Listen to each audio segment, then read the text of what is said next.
Setelah kami menikmati hadirat Tuhan, lengkapilah ya Tuhan jiwa kami, rohani kami dengan firman Tuhan.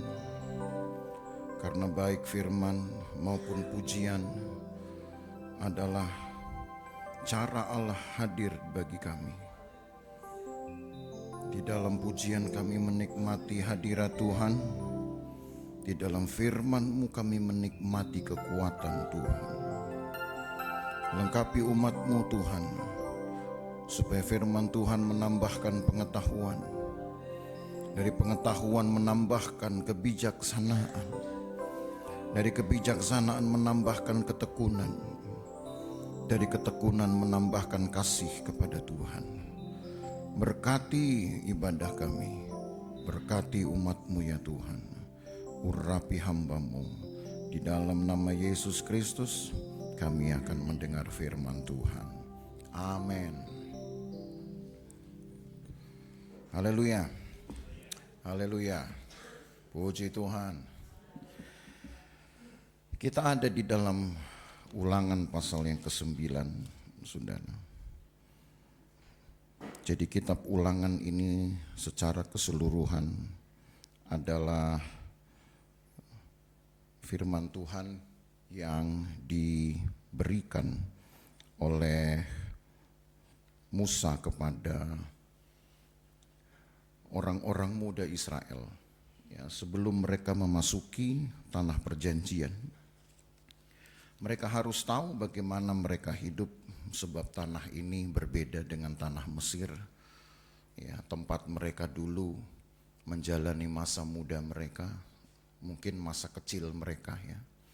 Mesir itu adalah masa kecil mereka untuk generasi yang akan memasuki Kanaan ini.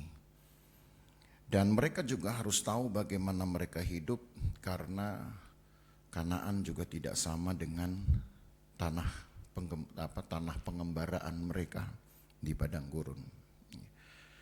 Karena tanah ini bukan hanya berbeda dari segi kualitas tanahnya atau topografinya. Tanah ini berbukit-bukit, tidak seperti Mesir yang kurang lebih banyak datarannya. Dan ketika mereka mengembara di padang pengembaraan di Sinai, itu juga rata-rata rata. Tanah Kanaan ini tanah yang berbukit-bukit, dan mereka harus dapat hidup dengan baik, saudara, di jenis tanah seperti ini, ya, yang tidak mudah bagi mereka, bangsa yang umumnya hanya mengenal cara membangun rumah, sebutlah begitu. Lalu sekarang mereka harus hidup tinggal di daerah yang memaksa mereka atau membuat mereka, mengkondisikan mereka untuk menjadi petani, ya. Nah, mereka kan tidak punya pengalaman seperti ini. Nah, itu satu. Dan yang kedua, bahwa tempat di mana mereka tinggal, mereka tidak hanya berhadapan dengan satu bangsa yang kuat dan yang punya Allah yang lain. Waktu di Mesir, mereka hanya berhadapan dengan bangsa Mesir. Tapi waktu di Kanaan, saudara, mereka akan berhadapan, sedikitnya itu ada 7 bangsa yang sama-sama kuat. Bahkan disebut juga sebagai orang-orang berbadan besar, raksasa-raksasa. Ada orang Enak, ada orang Filistin, ada orang Jebusi, ada orang Gergasi, Amori, lalu ada orang Moab, dan ada bangsa Edom sendiri. 7. Kalau di Mesir mereka hanya berhadapan dengan satu bangsa saja. Jadi tanah yang mereka akan tinggali ini, atau lebih tepatnya mereka akan hidupi, itu sebenarnya ya plus minus lah.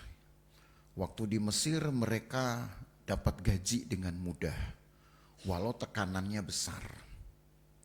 Tapi di Kanaan, saudara, ketika tekanannya ya mungkin tidak jauh lebih besar tekanan hidupnya. Karena mereka akan menikmati hasil bumi yang lebih baik gitu ya, lebih bermutu daripada hasil bumi Mesir. Tapi tekanan barunya adalah mereka tidak akan mendapatkan hasil dengan mudah. Alkitab berkata mereka bahkan harus mengelola tanah itu. Ditambah juga dengan ancaman-ancaman dari 7 bangsa ini. Yang sewaktu-waktu ingin kembali untuk merebut tanah mereka. Karena sebelum Israel datang, kan merekalah yang menikmati hasil bumi itu. Ketika Israel datang, sekarang mereka tidak bebas. Jadi artinya mereka ini minggir, saudara, menjauh dari pemukiman Israel. Tapi sewaktu-waktu mereka datang seperti maling. Mereka bisa mencuri dan tidak segan-segan mereka akan melukai orang Israel. Dan itu jadi tantangan tersendiri. Ya. Nanti di dalam kitab Hakim-Hakim Bapak Ibu Saudara akan belajar bahwa karena peristiwa inilah orang Israel itu menjadi lelah. Lelah karena mereka harus berhadapan dengan bangsa ini turun-temurun, saudara, dari generasi ke generasi. Dan seolah gak pernah berhenti. Gitu. Jadi mereka protes kepada Tuhan. Mengapa mereka harus hidup ya, seperti seolah menjadi lebih susah dibanding orang tua mereka ketika mereka hidup di Mesir. Tetapi itulah saudara Tuhan ya, dan itulah manusia bedanya. Tuhan memberikan yang baik sekalipun manusia seringkali masih sulit mengucap syukur. Tidak diberikan yang baik manusia mudah sekali menggerutu. Paham saudara ya? Dikasih yang baik susah mengucap syukur. Tidak dikasih yang baik gampang menggerutu. Jadi Tuhan seolah dibuat menjadi salah melulu nih dengan respon manusia. Disertai, ya, dikawal oleh Tuhan, orang Israel menganggap bahwa Tuhan itu tidak memelihara. Kenapa? Ya karena hidup mereka tetap susah. Tapi tidak dikawal, mereka pasti akan langsung memberontak. Jadi itulah bedanya manusia dengan Tuhan. Beda kehendak, saudara. Tapi kita akan belajar di dalam pasal 9 ini. Allah melatih, mengajar mereka untuk punya satu kehendak saja. Yaitu yang saya sebut dengan judul ini, tegar. Walaupun orang Israel menjadi kelewatan malah. Melampaui kata tegar sehingga muncul karakter baru, yaitu tegar tengkuk. Tegar itu bagus. Tegar itu artinya dia kuat, bertahan, gak gampang diombang-ambingkan, itu tegar. Tapi kalau ditambah tengkuk yang tegar, ini tengkuk namanya, itu tandanya orang keras kepala. Dikasih tahu susah, gitu. Gak dikasih tahu akan menyusahkan orang lain, nah gitu. Makanya kita harus pahami ini saudara. Orang tegar tengkuk itu dikasih tahu susah. Tapi kalau didiemin gak dikasih tahu, maka dia akan bikin susah orang. Karena dia sendiri adalah kesusahan. Gitu. Makanya kita belajar sekarang di dalam pasal 9. Mari kita buka Ulangan pasal 9. Ada 5 bagian yang akan kita lihat di dalam bagian ini. Tapi saudara kita akan melihat beberapa hal saja. Ya. Secara cepat, saya akan baca dulu 3 ayat pertama dari pasal 9 ini.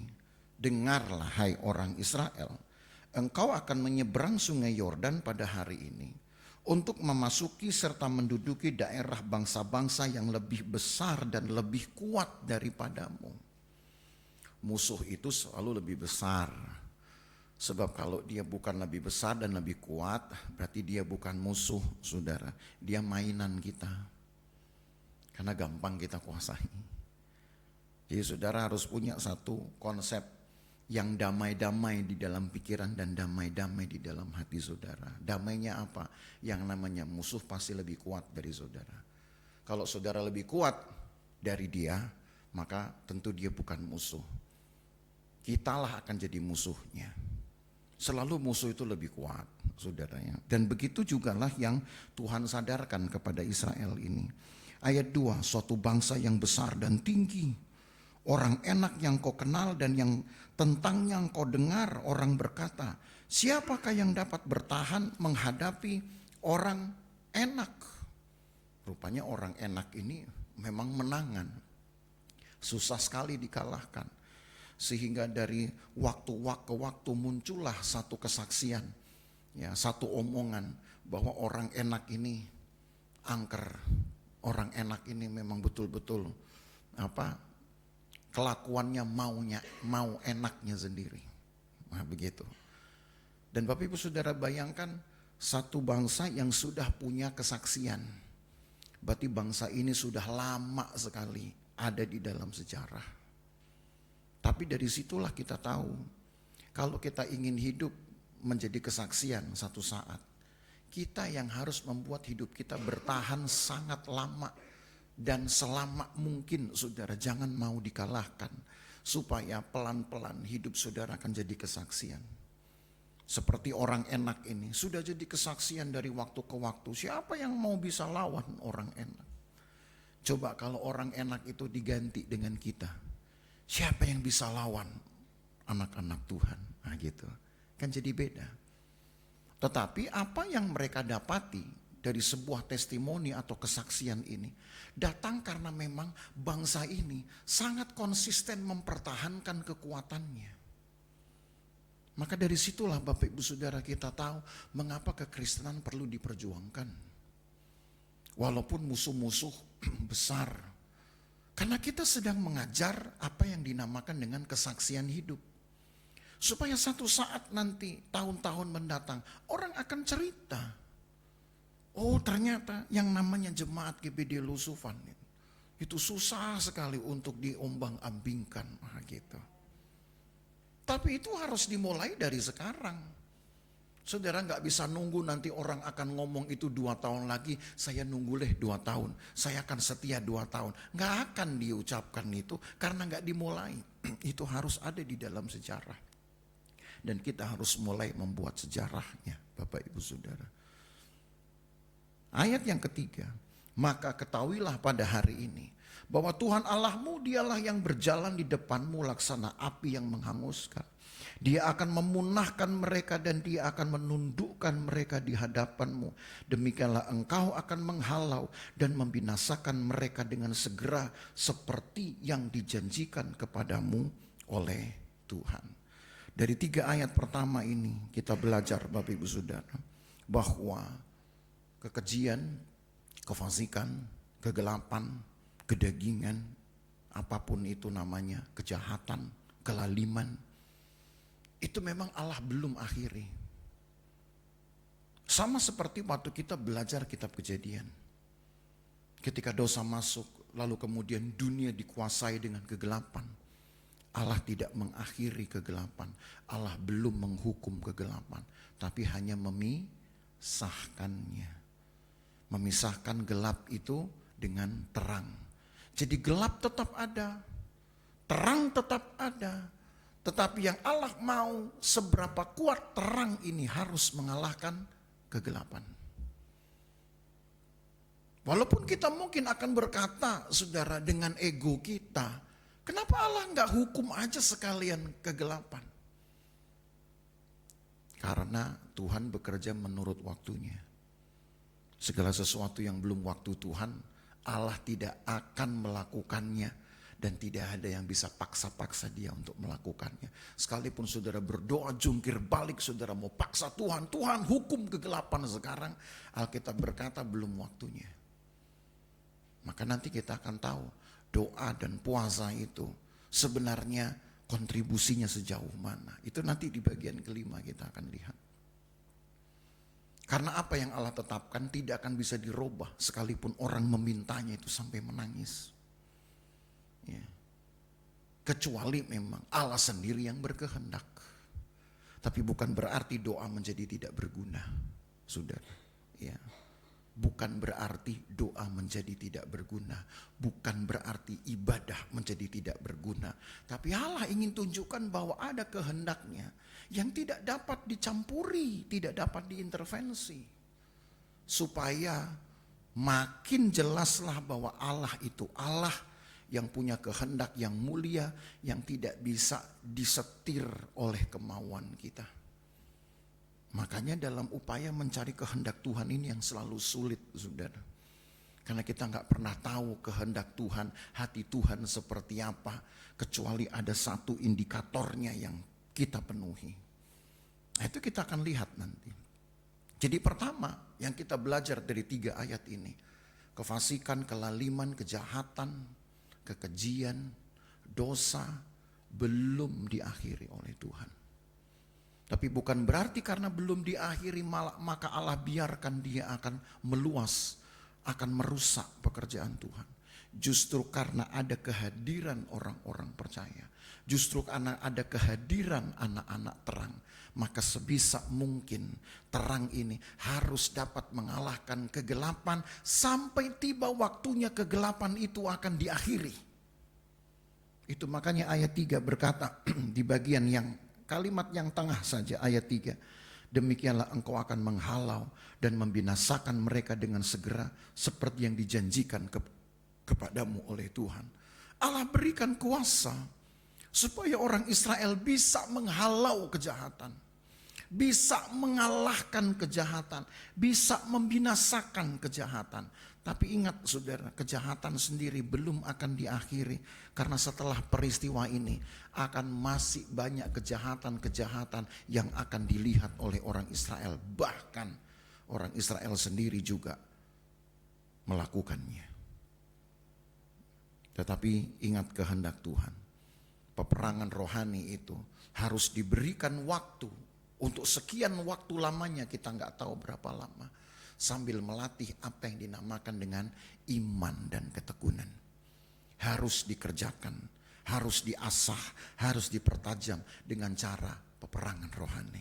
Memerangi kehendak daging, tapi perbuatan daging belum diakhiri. Nah, ini yang saudara harus ingat, karena di dalam Alkitab banyak sekali prinsip-prinsip yang ditegakkan. Jadi kalau saudara merasa di dalam hidupmu masih banyak kejahatan di sekitar saudara, masih mudah orang menjahati saudara, yang penting saudara jangan ikut-ikutan bikin jahat.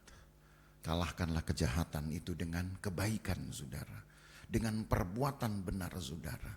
Karena memang itu yang Tuhan inginkan. Sampai nanti tiba waktunya, kejahatan akan diakhiri. Sebab kalau kejahatan diakhiri, kita nggak akan lagi di dunia ini. Itu yang Bapak Ibu Saudara perlu tahu. Kalau kejahatan diakhiri, kita tidak akan lagi tinggal di dunia ini. Kita akan tinggal di tempat yang memang tidak ada kejahatan. Jadi dunia ini memang adalah dunia yang penuh kejahatan. Ya, itu yang saudara sadari. Jadi jangan berharap bahwa saudara akan ketemu hal yang baik di dunia ini. Kalaupun saudara ketemu hal yang baik, itu karena Tuhan yang menyediakannya.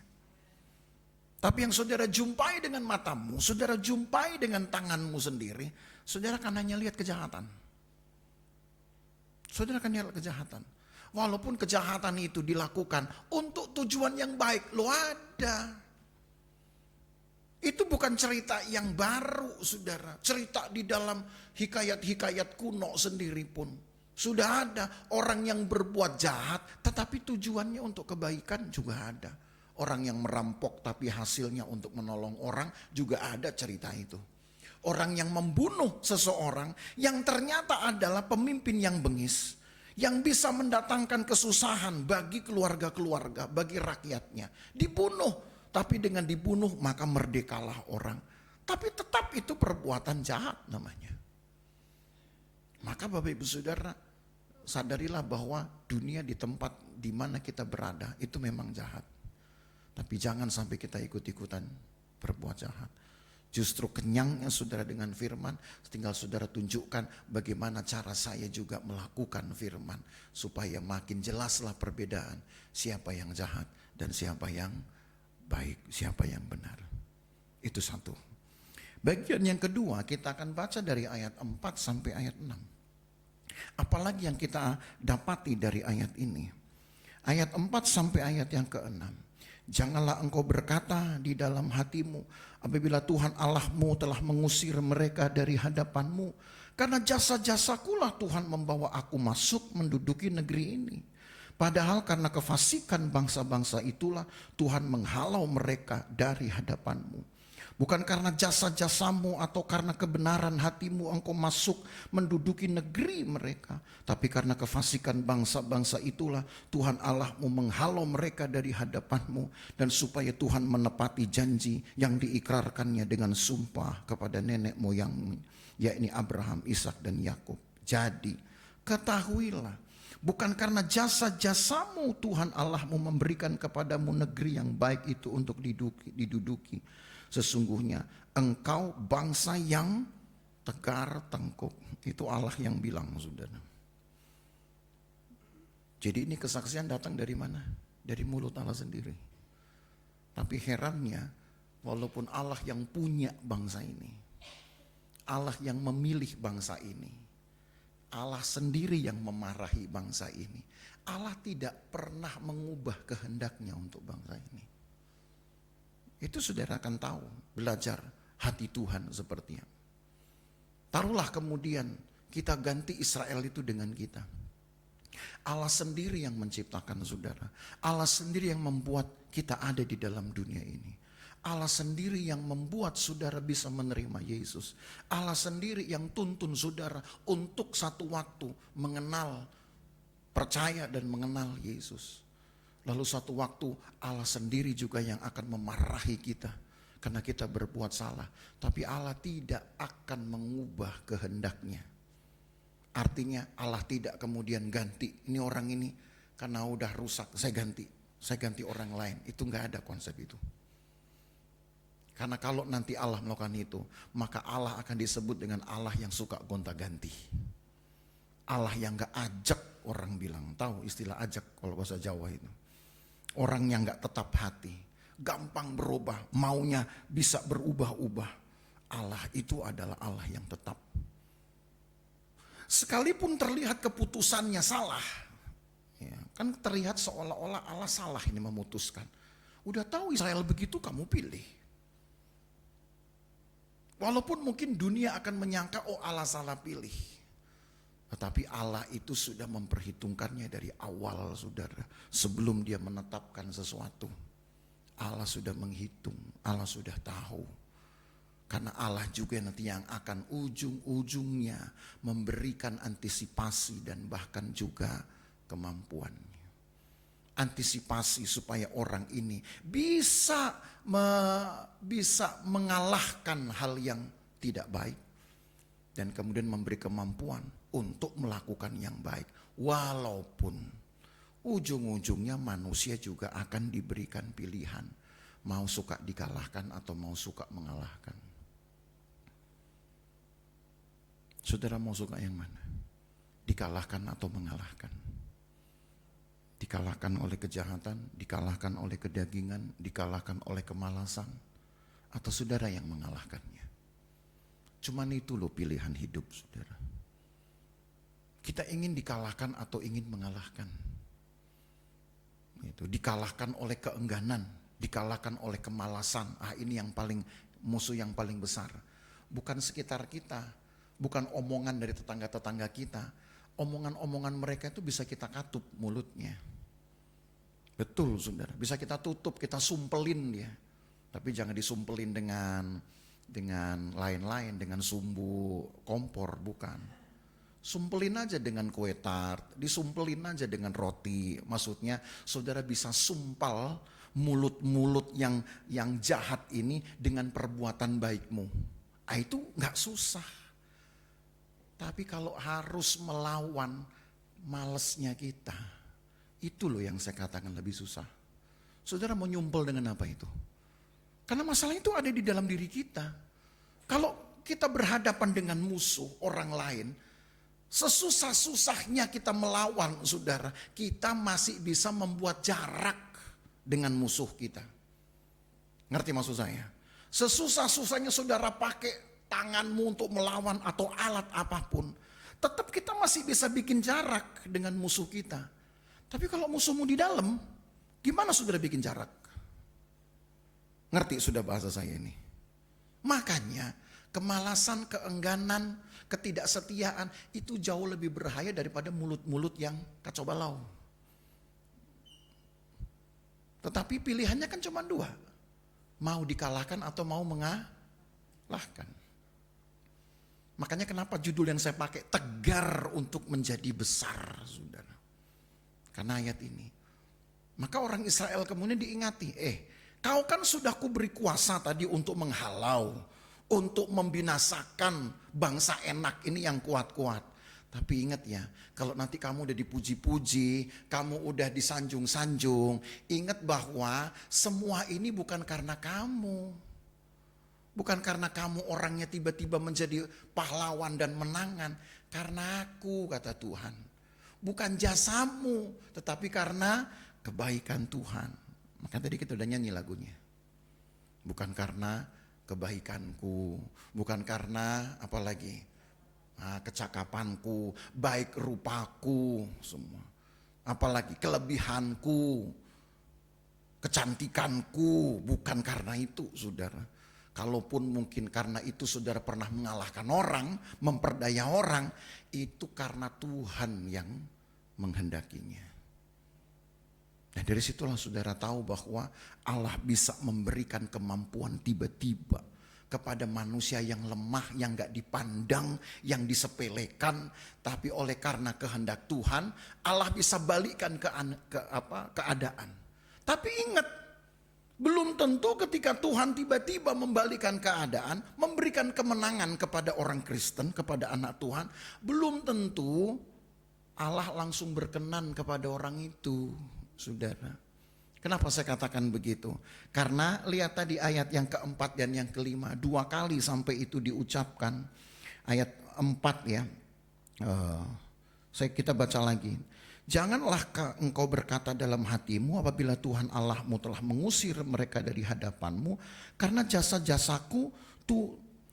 jasa-jasakulah Tuhan membawa aku masuk menduduki negeri ini.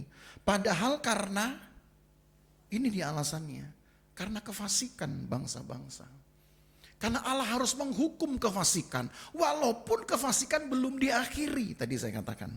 Ingat itu. Walaupun kefasikannya secara full belum di stop. Belum diakhiri. Tapi tetap saja pelan-pelan sedikit demi sedikit. Yang namanya perbuatan fasik tetap harus dikalahkan. Makanya ini di sinilah kebenaran itu sudah kebenaran Tuhan terungkap. Walaupun kefasikan belum diakhiri, bukan berarti Allah lepas tangan. Allah kemudian mencobai seolah-olah saudara itu hidupnya akan terus mengalami masalah. Tidak. Allah tidak lepas tangan. Memang kejahatan belum diakhiri. Masa kerja kejahatan masih Tuhan berikan. Tapi tanda bahwa Allah tidak membiarkan orang-orang percaya. Setiap ada perbuatan kefasikan tetap harus dikalahkan. Jadi artinya apa itu saudaranya? Perbuatan fasik dikalahkan. Tapi kefasikannya Tuhan masih berikan ruang untuk terus bekerja karena belum diakhiri. Itu tandanya akan semakin banyak harusnya kesaksian-kesaksian kemenangan iman yang saudara bisa kumpulkan. Jadi jangan lihat, penderitaan saya makin lama dong kalau begitu. Ketika kefasikan ini Tuhan masih berikan ruang, berarti makin lama dong saya hidup menderita. Jangan dipikirin yang itu. Dipikirinlah hal yang lain. Kalau memang kita ingin hidup sebagai orang yang mengalahkan, bukan dikalahkan, berarti Tuhan memberi waktu kepada saudara yang banyak untuk mengumpulkan kesaksian kemenangan iman. Saudara senang gak kalau begitu? Harusnya kita senang. Makin banyak kesaksian kemenangan iman saudara kumpulkan, pelan-pelan dunia akan mengakui. Seperti orang enak tadi diakui oleh dunia. Siapa lo berani melawan bangsa enak? Nah, gitu. Kenapa? Karena memang mereka sudah menabung kesaksian dari tahun ke tahun di dalam peristiwa sejarah mereka. Begitulah juga yang Allah inginkan, saudara. Jadi kalau saudara alami kesulitan hidup, berperanglah. Berperanglah dengan kelemahanmu, berperanglah dengan ketakutanmu, berperanglah dengan kata nggak bisa. Saya nggak bisa gini, Tuhan nggak. Perangi itu. Bilang, saya bisa Tuhan. Walaupun susah, saya pasti bisa. Karena bagi Tuhan tidak ada yang mustahil. Orang lain nggak bisa, bakal susah. Enggak, saya bisa Tuhan. Itu loh. Cuman begitu saja sebenarnya, sederhananya kita ikut Tuhan itu. Selama kita bilang segala sesuatu bisa, karena bagi Tuhan itu semua mungkin. Pelan-pelan tabungan-tabungan kemenangan iman saudara akan dikumpulkan. Pelan-pelan dunia akan mengakui kekuatan iman saudara. Kesaksian iman saudara. Yang ketiga, mari kita lihat sekarang ayat 7. Ini cukup panjang sampai ayat 21, bagian ketiga. Tapi tidak akan semua kita lihat.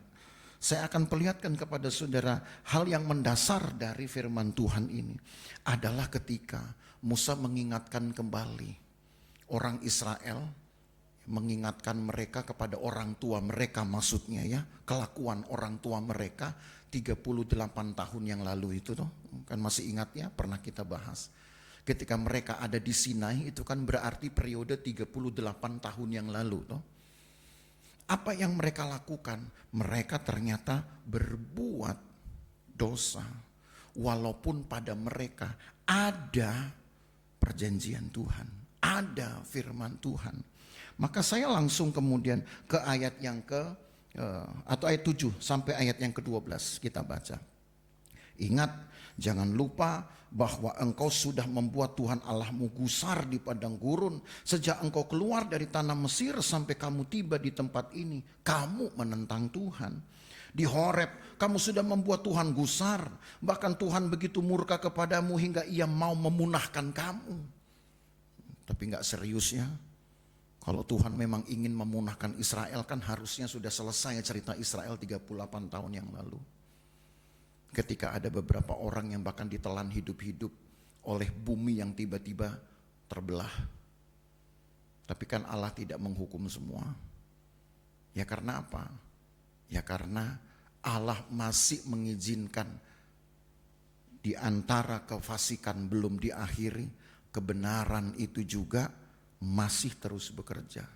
Sebab dua hal ini harus terus saling mengalahkan, saudara. Dan hanya kepada orang percayalah peperangan itu diberikan.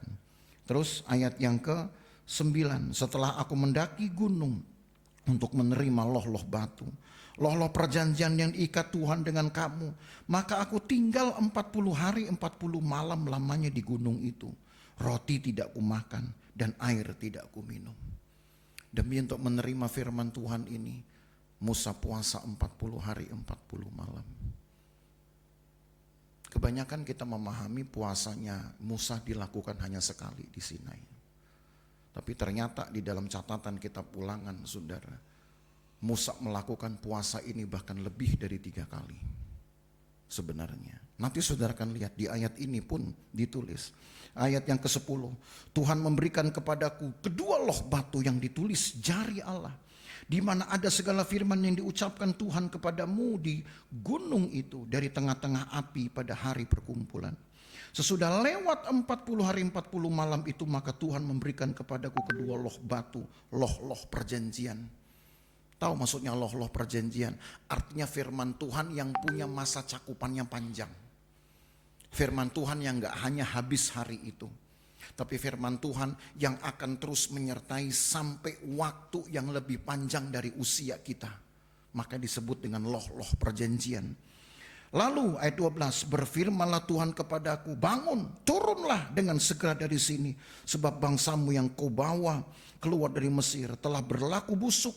Mereka segera menyimpang dari jalan yang kuperintahkan kepada mereka. Mereka telah membuat patung tuangan. 13. Lalu Tuhan berfirman kepadaku, telah kulihat bangsa ini dan sesungguhnya mereka adalah bangsa yang tegar tengkuk. Tuh 2 kali kan? 2 kali Tuhan sendiri yang ngomong. Terus 14, biarkanlah aku, maka aku akan memunahkan mereka dan menghapuskan nama mereka dari kolong langit. Tapi daripadamu akan kubuat suatu bangsa yang lebih berkuasa dan lebih banyak daripada bangsa ini. Saudara ngerti gak artinya ayat ini? Allah tuh tetap pengen di hatinya punya bangsa pilihan. Kalau seandainya Israel gagal untuk menjadi kesenangan Tuhan, Allah tetap akan bangkitkan bangsa lain di hatinya. Dan mungkin itu dari keturunan Musa. Tapi yang jelas Musa sendiri kan juga dari keturunan Abraham. Jadi tidak mengingkari janji Tuhan kepada Abraham 4 abad yang lalu. Maksudnya kalau satu bilangan dari bangsa yang mau masuk Kanaan ini pun susah untuk ditertibkan, Allah bisa binasakan. Nanti Allah akan tunggu lagi benih-benih baru dari keturunan Musa. Dan Tuhan akan buat jadi bangsa yang besar. Saudara tahu nggak, ternyata di hati Tuhan itu cuma satu. Allah itu selalu pengen ada satu komunitas pilihan yang dapat terhubung dengan Tuhan sendiri. Jadi makanya saya katakan, sejahat-jahatnya bangsa pilihan Allah nggak akan beralih. Allah nggak akan ganti kehendaknya.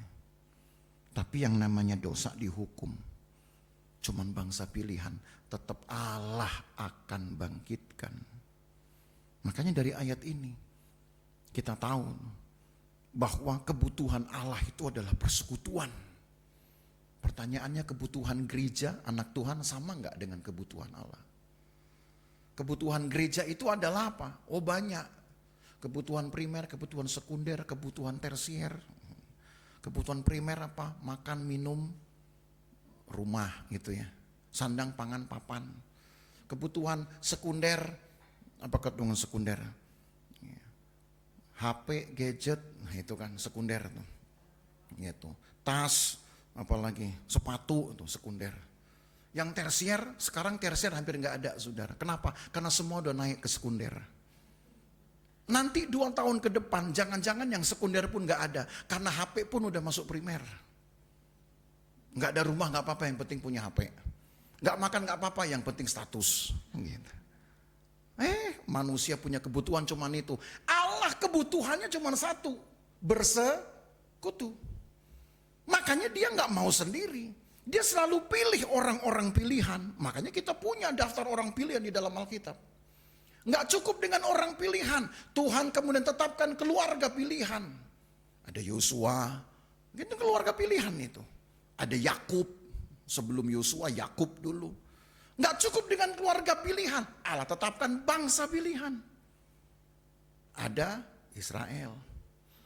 Nggak cukup dengan bangsa pilihan. Allah kemudian sekarang bangkitkan apa yang disebut dengan anak pilihan.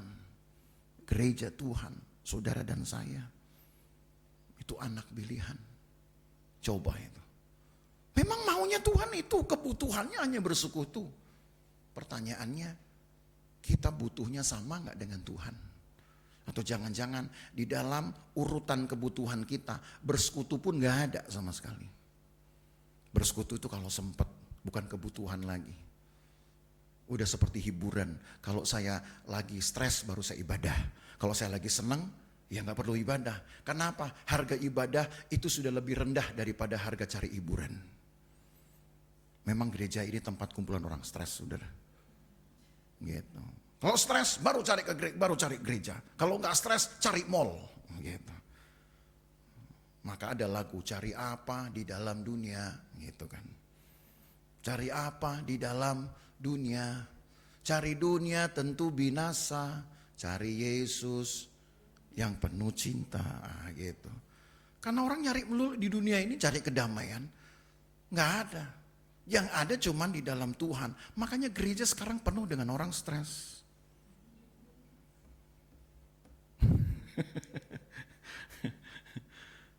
Tinggal nanti gimana gembala dengan pelayan-pelayan harus pintar mengobati orang stres. Udah.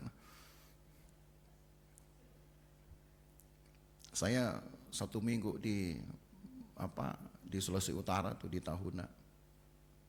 Mungkin ketemu orang stres, nggak cuma jemaat, ada pendeta yang juga sudah mulai stres. Oh iya, makanya saudara lucu. Saya sampai capek ngeladeninnya. Tapi mau gimana lagi? Saya pikir gimana ya, kenapa stresnya? Ya tempat kami paling jauh dijangkau, nggak ada orang mau lewat segala macam. Saya dalam hati lah, ngapain kau yang mau di sana? Gitu. Di tempat jin buang anak, saya bilang itu nggak ada orang lewat. Sekarang kau yang menyesal. Ya begitulah saudara, memang orang stres di mana-mana. Tapi karena pilihan hidup itu cuma dua kan saudara, mau dikalahkan atau mau mengalahkan. Jadi kalau saudara stres, tetap dua pilihan ini. Saudara menjadi pemenang atas stres atau saudara dikalahkan sama stres. Siap saudara? Kalau tidak, Allah akan cari orang lain untuk menjadi bangsa pilihan. Itu yang Tuhan bilang kepada Musa. Sebentar lagi aku akan turun memunahkan orang Israel ini. Tuhan gak sayang, betul loh, dengan Israel. Tetapi karena lagi-lagi saudara, nah kita baca ya, tadi kita baru di ayat yang ke-14. Sekarang ayat 15. Setelah itu berpaling aku, lalu turun dari gunung yang sedang menyala dengan kedua loh perjanjian di kedua tanganku. Tahu menyala kenapa? Karena kemuliaan Tuhan. Kemuliaan Tuhan itu memang tampak seperti sesuatu yang bersinar. Sebab di dalam Alkitab Allah itu sendiri adalah terang, saudara. Makanya ada sebuah penamaan di dalam Alkitab, Adonai Or. Artinya Allah itu adalah terang. Gitu. Jadi kalau disebut menyala itu karena kemuliaan Tuhan. 16. Lalu aku menyaksikan bahwa sesungguhnya kamu telah berbuat dosa terhadap Tuhan Allahmu. Kamu telah membuat suatu anak lembu tuangan. Kamu telah segera menyimpang dari jalan yang diperintahkan Tuhan kepadamu. Maka ku pegang kuat-kuat kedua loh itu. Ku lempar dari kedua tanganku. Ku pecahkan di depan matamu. Itu coba. Musa saking juga menyesalnya. Hukum Tuhan yang ditulis di kedua loh batu itu sampai dipecahkan, saudara. Lalu ayat 18. Sesudah itu aku sujud di hadapan Tuhan 40 hari 40 malam lamanya, seperti yang pertama kali. Roti tidak kumakan dan air tidak kuminum karena segala dosa yang telah kamu perbuat, yakni kamu melakukan apa yang jahat di mata Tuhan sehingga kamu menimbulkan sakit hatinya. Puasa lagi Musa. Yang kedua, saudara lihat di dalam ayat ini aja puasanya Musa 40 malam itu 3 kali. Dulu guru saya di sekolah Alkitab cuman ngajarin Musa puasa 40 hari 40 malam cuman sekali. Begitu saya baca Alkitabnya, loh ternyata di pasal ini aja 3 kali Musa. Gitu. Jadi Musa bilang seperti yang waktu yang pertama, gak aku makan lagi roti, gak aku minum lagi air. Kenapa? Musa harus berdoa dan bahkan berpuasa supaya Tuhan batalin hukumannya. Tapi kan Tuhan mau menghukum di hari itu, Musa masih nunggu 40 hari. Gimana caranya? Emang Tuhan mau tunggu ya, gue tunggu deh lu puasa 40 hari nanti saya lihat keputusan saya berubah atau tidak. Berarti bukannya Allah menunggu, puasanya Musa harus selesai. Karena Allah sendiri yang memang membatalkan niatnya. Oleh sebab apa? Satu, ikrarnya, janjinya kepada Abraham. Itu kan berulang kali disebut. Yang kedua, Allah juga tidak ingin nanti perbuatannya akan jadi kesaksian buruk. Tuhannya orang Israel baik di awal, kejam di akhir. Pertama aja belagak baik menyertai, ujung-ujungnya ini bangsa juga dibinasakan. Allah juga tidak ingin itu. Allah tahu, Allah maha tahu, bisa mempertimbangkan. Tapi puasa Musa 40 hari tetap, saudara. Bukan berarti begitu Tuhan berubah Musa bilang, Tuhan udah berubah, udah deh kalau gitu 2 hari aja cukup. Kan enggak. Tetap 40 hari. Dan Allah tidak harus menunggu Musa selesai dulu 40 hari. Tidak. Jadi artinya ada keinginan Allah, saudara, untuk membuat satu tempat menjadi teman persekutuannya. Dan di dalam persekutuan itu Allah ingin supaya kita betul-betul dapat mengikatkan diri kita hanya kepada Tuhan saja. Makanya cara kita mengikat diri kita dengan Tuhan saja, saudara ikat kedaginganmu. Dan supaya kedagingan saudara bisa terikat, maka berdoa dan berpuasalah. Kalau perlu jangan cuma 1 hari. Kalau SAJ 3 hari, itu pun 1 semester sekali, gitu ya. Puasa 40 hari 40 malam, Musa aja 3 kali. Makanya saya bilang paling sedikit itu. Mungkin sudah lebih banyak lagi. Mungkin orang yang paling banyak puasa di dunia ini, ya dalam cerita Alkitab adalah Musa. Dikit-dikit puasa, tapi bukan karena puasa lah kemudian dia berhak mengatur Tuhan. Gak bisa. Makanya saya ajarnya supaya saudara jangan salah. Supaya Tuhan dengar sama omongan saya puasa 40 hari. Karena dulu saudara, di sekolah Alkitab ada cerita. Nah, supaya saudara tahu, namanya sekolah Alkitab masih di dunia. Orang-orang yang sekolah pun juga mau jadi pendeta juga awalnya orang-orang dunia. Naksirlah satu cowok ini sama cewek. Karena naksir saudara, dia berdoa puasa 7 hari. Tuhan, saya akan berdoa puasa supaya cewek itu membuka hatinya untuk saya. Cewek ini dengar, dia gak suka sama cowok itu. Dia juga puasa 7 hari 7 malam. Dia bilang, Tuhan tutup pintu hati saya. Kan Tuhan diajak bingung saudara. Dia mau jawab yang mana gitu. Tapi gak ada di SAJ sih saya rasa itu ya. 7 hari minta supaya cewek yang ditaksir itu buka hati. Si cewek yang memang gak mau puasa 7 hari untuk minta Tuhan tutup hatinya. Gitu. Kalau sama cowok lain boleh lah, tapi jangan sama dia. Itu pernah ada cerita, itu betul.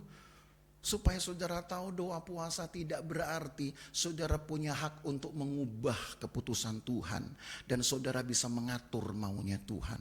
Tapi ingat konsepnya apa? Sama seperti Tuhan ingin adanya tempat persekutuan. Maka kita pun juga harus terkondisi untuk bersekutu dengan Tuhan. Dan supaya persekutuan itu makin kusuk, saudara, kita harus ikat kelemahan kedagingan kita ini dengan berdoa dan berpuasa. Tapi jangan kemudian kita mengarang, berdoa berpuasa supaya apa? Supaya nambah kemudian kuasa Tuhan. Orang yang gak ngerti menganggap orang-orang GPDI itu doa puasa menambah kekebalan. Oh iya, zaman dulu begitu, tambah supaya urapan tambah. Emang ada di dalam Alkitab urapan nambah gara-gara doa puasa? Urapan itu pun karena Allah melayakkannya. Doa puasa itu cuman persekutuan kita, tanda kita mau mengekang diri. Paham saudara? Jadi kalau saudara berdoa banyak-banyak, nangis-nangis, jungkir balik, Tuhan belum jawab, jangan marah sama Tuhan. Dan jangan berhenti berdoa. Gitu loh maksudnya. Karena bukan karena salah engkau berdoa, dan bukan karena juga Tuhan yang nggak buka kuping dengan doa kita. Memang doa bukan untuk itu. Musa berdoa, betul. Tapi yang membuat Tuhan membatalkan kemudian amarahnya, apakah doa puasanya Musa? Kalau doa puasa Musa, Tuhan mesti nunggu 40 hari dulu nih. Ya Tuhan pegel juga gue nungguin lo 40 hari baru saya bikin sesuatu gitu. Enggak saudara. Jadi dengan begini saudara tahu bahwa doa dan puasa itu juga tetap merupakan ibadah wajib. Tapi sebagai tanda persekutuan. Cuman jangan sangka, jangan saudara pikir makin banyak doa puasa lalu Tuhan nanti punya prioritas sama saudara. Lalu saudara bisa seenaknya kemudian gonta-ganti. Minta Tuhan ganti kehendaknya. Allah gak bisa diatur dengan siapapun, termasuk dengan doa puasanya umat Tuhan. Allah punya kehendak yang absolut. Tapi kalau seandainya dia jawab doa saudara, itu karena kehendak hatinya yang melihat ketekunanmu. Ingat itu ya. Bukan karena doa puasanya dan banyaknya kata-kata, banyaknya hari engkau bergumul. Allah hanya melihat ketekunanmu. Oh luar biasa orang ini tetap konsisten 7 hari, 40 hari. Karena ketekunanlah Tuhan kemudian melakukan sesuatu. Ya ini baru kebenaran yang sesungguhnya. Jadi kalau ada orang tanya, saudara jelaskan betul-betul. Jangan nanti saudara bilang, kata pendeta gua doa puasa gak penting loh. Bukan gak penting loh ya. Karena ada yang begitu, sudah salah paham saudara. Bukan gak penting, doa puasa penting dan wajib. Tapi tidak berarti serta-merta mengubah hati Tuhan. Karena Allah hanya ingin persekutuan, doa dan puasa juga adalah tanda persekutuan orang percaya. Tapi kalau Allah jawab, itu berarti karena Allah menilai ketekunan kita. Tapi Allah kemudian mengasihi enggak bangsa ini? Oh Allah kasihi bangsa ini. Allah ampuni. Maka ayat 19 sampai ayat yang ke-21. Sebab aku gentar karena murka dan kepanasan amarah yang ditimpakan Tuhan kepadamu. Sampai ia mau memunahkan kamu. Tapi sekali ini pun Tuhan mendengarkan aku. Tuhan mendengarkan aku bukan karena doa puasa Musa. Kalau enggak kan mesti nunggu 40 hari. Tapi paling tidak yang disebut dengan mendengarkan aku. Karena Tuhan lihat keberanian Musa, penyerahan diri Musa, sikap berkorbannya Musa. Musa loh yang pernah ngomong sama Tuhan, "Ya Tuhan, namaku coret saja di kitab kehidupan. Yang penting umatmu ini engkau selamatkan." Nah Tuhan bukan kemudian mempertaruhkan itu. Lalu kemudian Tuhan bilang, "Oke Musa, kau yang minta saya coret namamu." Tidak ada. Tidak ada di dalam Alkitab data-data itu. Tapi kenapa Allah kemudian jawab keinginan Musa, doa Musa? Lagi-lagi karena Allah punya kehendaknya sendiri. Dan bahwa karena Musa sudah dinilai orang yang rela berkorban. Jadi ingat Bapak Ibu Saudara ya, Jemaat GPD Losufan, perbanyaklah doa dan puasa. Itu justru saya suruh di sini. Perbanyaklah doa dan puasa. Tapi jangan berarti karena saudara terlalu banyak doa puasa, saudara anggap saudara dapat prioritas dari Tuhan. Tekun dulu. Setia dulu yang penting. Setia dalam perkara kecil, Allah akan percayakan perkara yang besar. Kan gitu.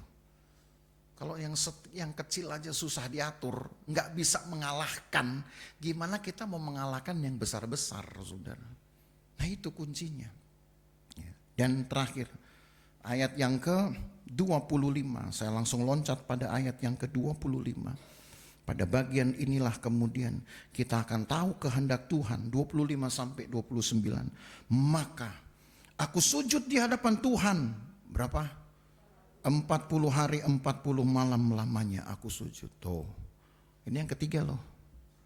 Makanya saya bilang di pasal ini aja udah 3 kali Musa doa puasa. 1 doa puasa 40 hari ketika akan menerima hukum Tuhan. Yang kedua puasa lagi 40 hari ketika mau minta ampun untuk dosanya Israel. Untuk minta ampun dosanya ternyata gak cuma sekedar ngucap Tuhan ampuni saya. Gampang banget. Kalau perlu saudara tunjukkanlah ketulusan saudara dengan doa dan puasa. Itu yang kedua.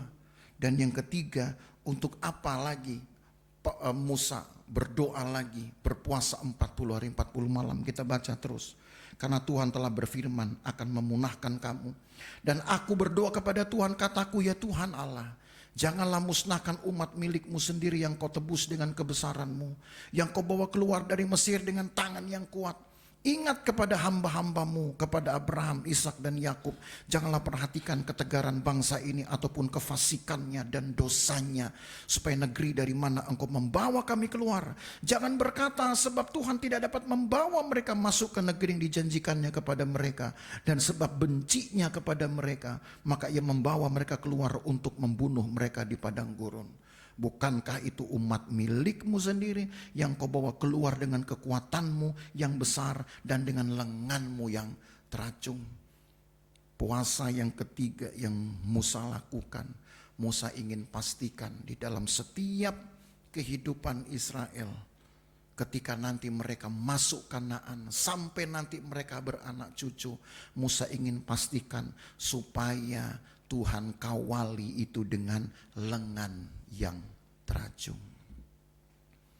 Saudara, kalau mau mengharap kuasa Tuhan bekerja dengan heran, mungkin harga yang besar adalah dengan banyak berdoa dan banyak berpuasa. Ya. Nah, kita kan punya tiang-tiang gereja. Pelwap nih, Lydia ini kan tiang-tiang gereja. Kadang Selasa juga ditambah berdoa, Sabtu berdoa gitu.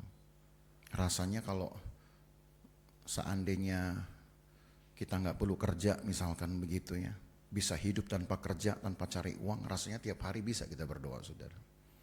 Tapi karena kita memang kan hidup juga harus cari uang, karena kita hidup juga dari uang. Memang manusia tidak hidup dari roti saja, karena ada yang lainnya. Hidup dari mana? Hidup dari duitnya, gitu kan? Hidup dari pekerjaannya, betul itu.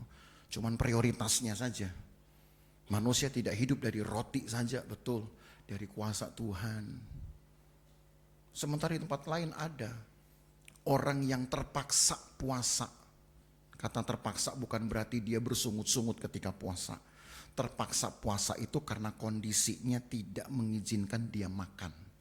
Tapi bukan keterpaksaan ya, bukan karena dia menggerutu dia puasa. Terpaksa karena memang kondisinya nggak ada makanan. Tapi ya nggak mati juga, saudara. Nggak mati juga. Justru malah sekarang pendeta banyak mati karena kenyang. Ya. Saya di luar kota itu, waduh hampir mati kenyang. Gitu. Bener, saudara. Karena udah terlampau enak makan, tiba-tiba di satu sore itu dada saya sesek sekali. Aduh, saya bilang nih, bisa nggak pulang saya. Gitu. Cuman ya sudahlah. Kalau memang sudah waktunya berangkat, sudah. Nanti Tuhan akan tetap akan pimpin ini jemaat Losufan. Tiba-tiba nyeri sekali. Padahal saya nggak punya riwayat itu. Gitu.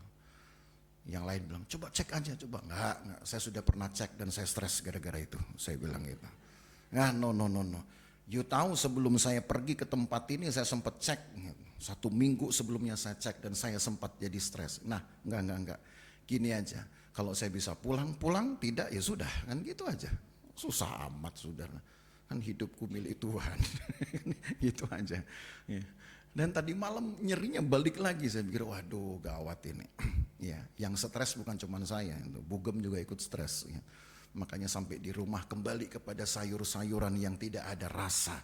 Ya sudah, rasainlah gitu ya. Karena sudah banyak rasa di luar sana. Tapi kan kalau yang penting mau mengekang diri. Haleluya. Mau mengekang diri itu. Yang penting kita mau bersekutu dengan Tuhan sambil kita ikat itu tadi. Kefasikan, kelemahan, apalagi kelaliman, kedagingan, itu kita ikat. Kalau saudara susah mengikatnya, bertaraklah dengan cara apa? Puasa. Yang penting saudara dapat persekutuan. Tuhan mau jawab urusan Tuhan, bukan urusan kita. Urusan kita adalah ibadah. Urusan kita adalah menjalankan ibadah. Menyanyi, menyembah Tuhan, berdoa, berpuasa, itu urusan kita. Selebihnya nanti urusan Tuhan. Dia yang akan menolong, dia akan kirimkan mujizat, dia yang akan memberikan pengalaman hebat. Biarkan bagian Tuhan, saudara, dimainkan sama Tuhan. Bagian kita mainkan sendiri. Haleluya. Tapi yang jelas Allah tetap akan memerlukan saudara, orang-orang kudusnya untuk dapat memproklamirkan Tuhan itu sebagai Allah yang tidak pernah dikalahkan. Kalau bangsa enak bisa punya kesaksian, maka berarti Tuhan dan anak-anak Tuhan pasti juga bisa punya kesaksian.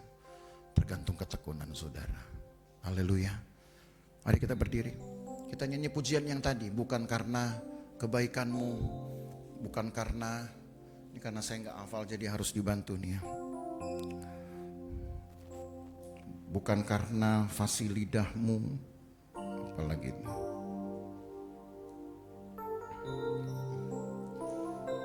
Bukan karena kebaikanku, bukan karena fasih lidahku, bukan karena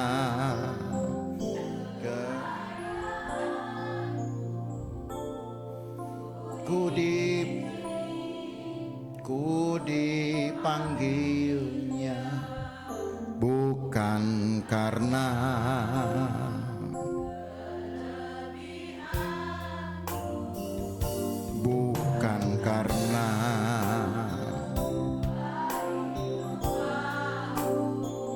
bukan karena kecakapanku, ku dipanggil, ku dipakainya. Bila aku dapat, itu karenanya. Bila aku punya semua daripadanya, semua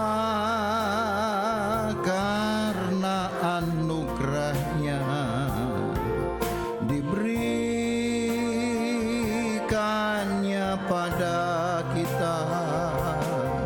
Semua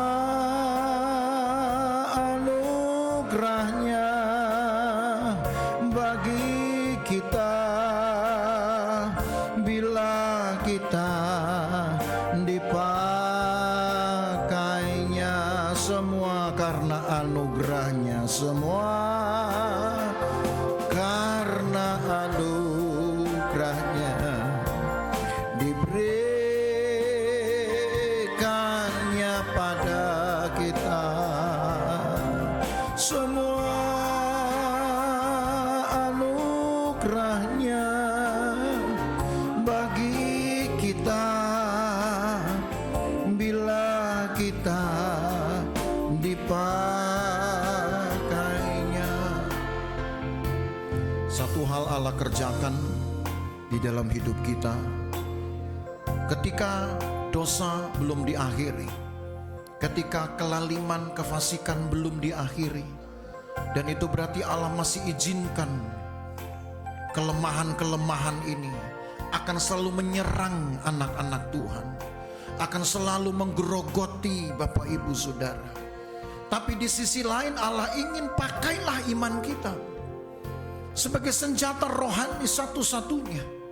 Tidak ada yang lain, saudara.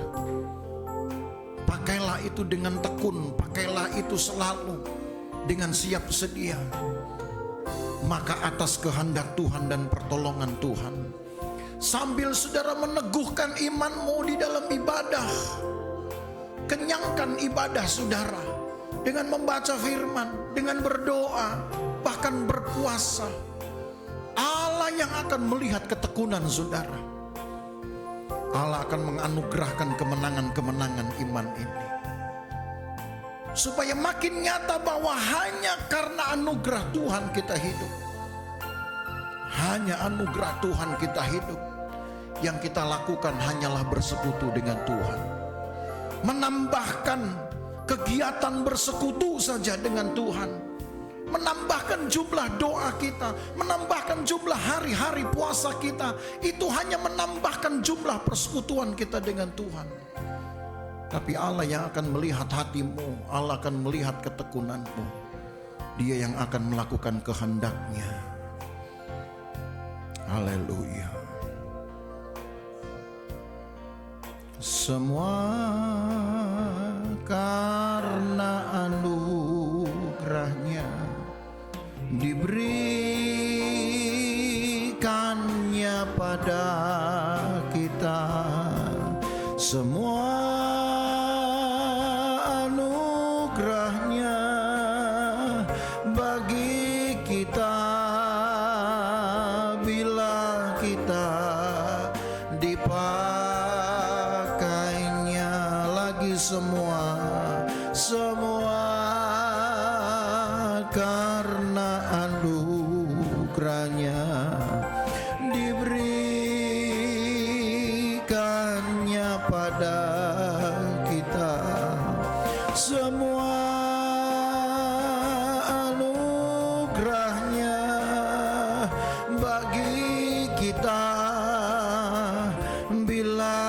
kita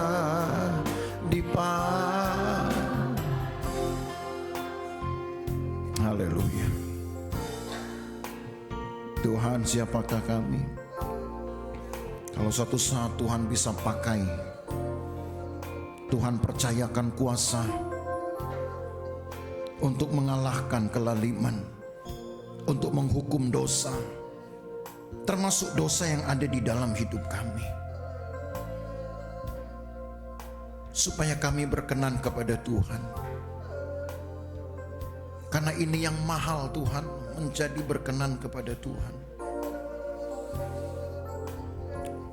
Tuhan tolong kami, Tuhan tolong umat-Mu. Haleluya.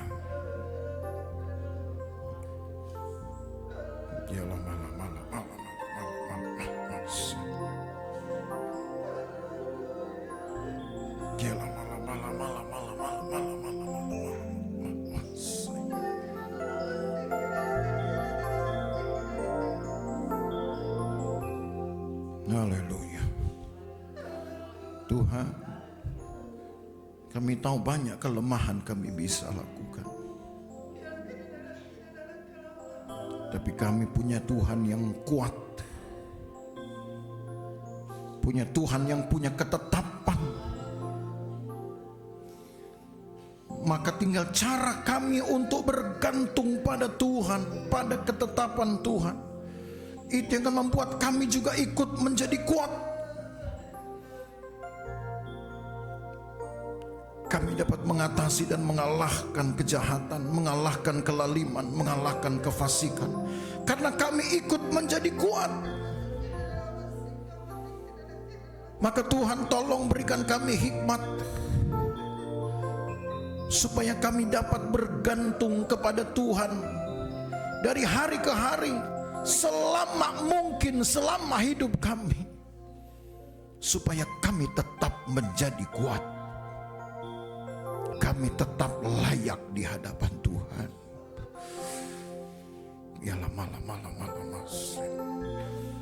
Terima kasih Tuhan Yesus. Teguhkanlah firman Tuhan ini. Sebelum umat-Mu, orang-orang Israel mewarisi tanah perjanjian, Tuhan sudah siapkan mental mereka, rohani mereka, supaya mereka masuk, mereka mengalami kelimpahan dari Tuhan. Maka sebelum kami akan berjumpa dengan Engkau untuk tinggal hidup bersama dengan Engkau, Tuhan izinkan kami juga akan mengalami kelimpahan, kesenangan, penuh dengan berkat, kesejahteraan. Tapi itu kami hanya terima tergantung dari cara kami mengalahkan kelaliman, dari cara kami bersekutu dengan Tuhan.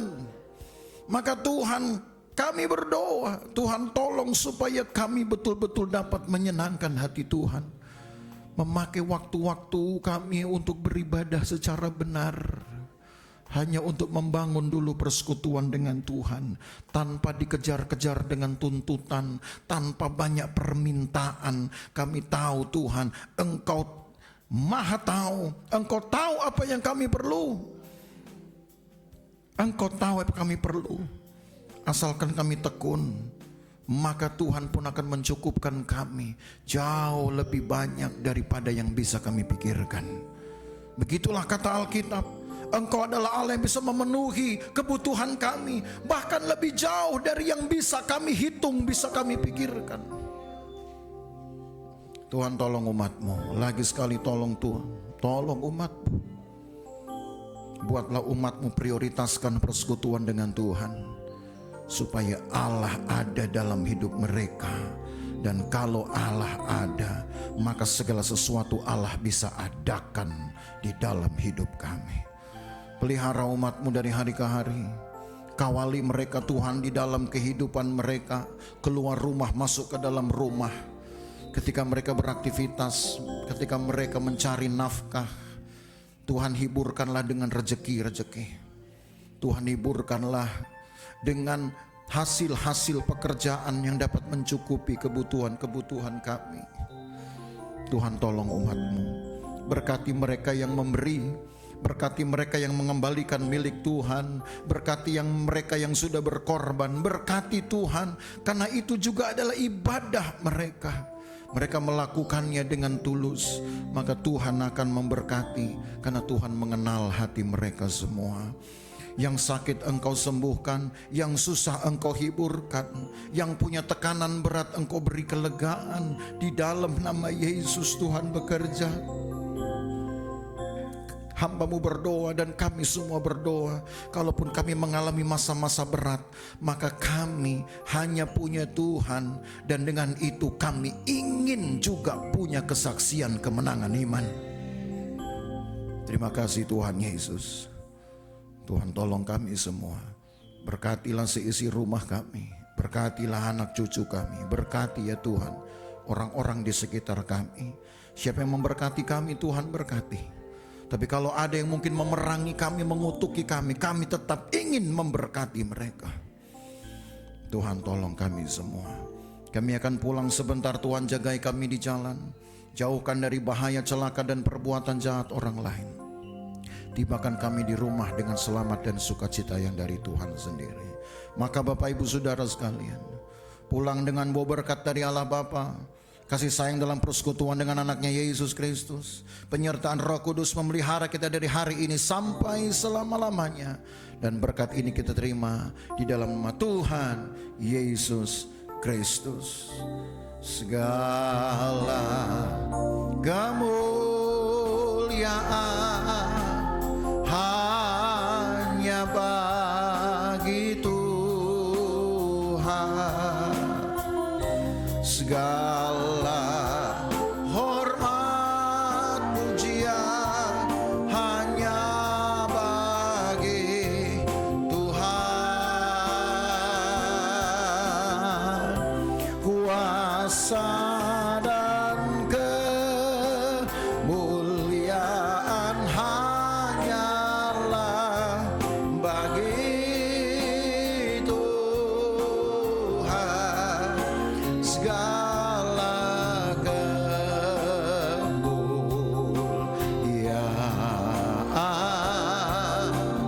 keagungan,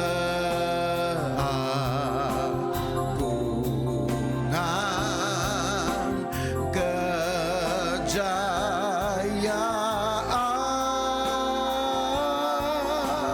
hanya bagi Tuhan.